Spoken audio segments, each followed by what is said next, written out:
Okey guys. Ini motor ni WRX motor harga 5988. Bukan on the road lah harga motor. So yang ni adalah cruiser yang AMT, automatic.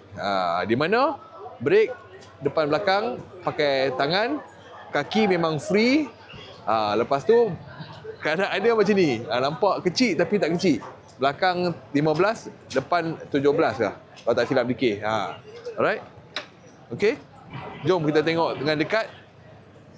Dia punya tempat peminjak kaki dia macam ni. Belakang ya.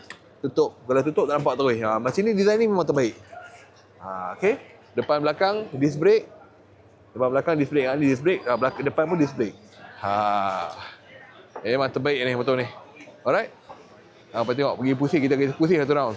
Kita kasi pusing satu round, kita tengok dengan bila detail, pusing satu round, pusing satu round, pusing satu round. Pusing satu round. Pusing satu round.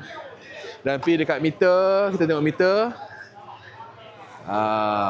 Meter ni macam ni. Tangki 6 liter.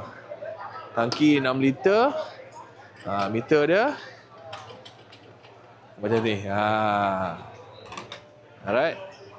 Okey. WRX motor AMT Cruise 125cc.